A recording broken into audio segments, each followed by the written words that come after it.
This is week 9, nearing the precipice. The five major points from this past week's class. An overall arching thing was contrasting two different progress of two social classes.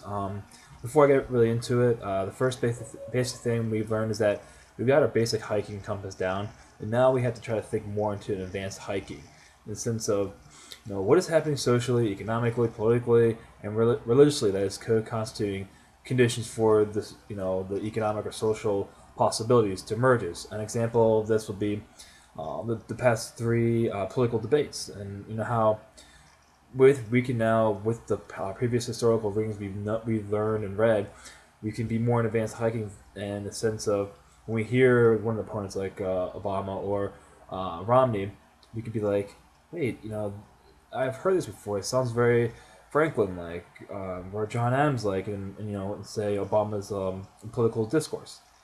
So that's the first thing we've learned is we gotta be more advanced hiking.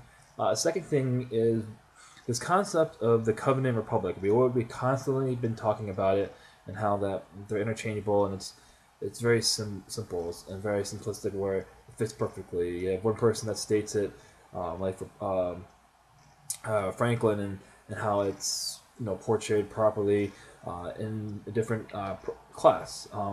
But also, I think with the last reading with Frederick Douglass, I feel like the concept of republic is turned upside down in the sense that uh, he was trying to say that it's all good and well that someone like the founders of our country framed this principle of freedom for all citizens, but the principle of republic didn't actually go to everyone. An example, to Black America or underprivileged, and they all didn't get the type of republic. And so we've been talking about this concept of the Covenant Republic, but I think with the recent reading of Frederick Douglass, we realized that you know they all meant really well for this idea to be passed on for everybody, but realized that it doesn't always get to everyone in the same context, and everyone experiences it differently.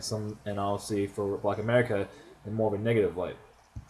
So the other thing is, we also learned about an interesting character named Martin Delaney, and he was a very prominent African American soldier in the Civil War. He finished highest ranking one. He actually went to Harvard Medical School, but just kind of going back to the lack of the proper use of the Covenant Republic for Black America, he was admitted to Harvard Medical School, but because the white students feel that he didn't deserve to be in the same classes, he was dismissed. And so he was always about the Exodus, and he spoke about returning to the spiritual homeland of Africa, and he even talked about negotiating land deals so that they could eventually return there. The fourth thing I think that's pretty pertinent is that we watched a pretty interesting video of called "A Short History of America" by a fellow named Crumb, and it's very interesting. I like it because it allows you to interpret what you think of America in any of the advanced hiking class scope we have, which in the social, economical, political, or religious context. And for me, I personally viewed it of how America started out as a simple grassland with mud roads and how it grew to small buildings, little bit developed roads into now paved roads, buildings, electricity. And I think that he was just trying to show the progression through the kaleidoscope of the social and economic light. And I like how you can interpret it in your own way. The fifth thing is, I think, very important is that we also contrast progress through a set of pictures, and each picture depicted a family that obviously was very affluent and high class. While there was another picture of kids having to work in either a coal mine or some kind of mine, and it's very important because it shows and depicts the difference of the social class, the cultural class, and the political class. And I think it's very important because uh, it shows how a rich kid might be given more resources, more opportunities comparatively to working class, and then how that can define, their cultural view on life, and then how that will eventually, determine where they'll end up, and then how they'll, teach their, next children.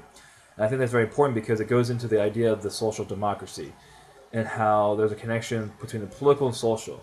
Kind of going back to the original thought of the Covenant Republic, has evolved to social democracy in the sense that we have these political ideals that's supposed to be equal for everyone, and it's supposed to give these freedoms to people. But I feel like everyone it doesn't come out equally, in the social aspect, in the sense that we have these political leaders that create the social democracy, but how does it really affect each one? I think it affects each one differently. You have the rich, the middle class, the poor, and so then we start having this concept of, you know, what does our role? What does the government has a role into helping its people?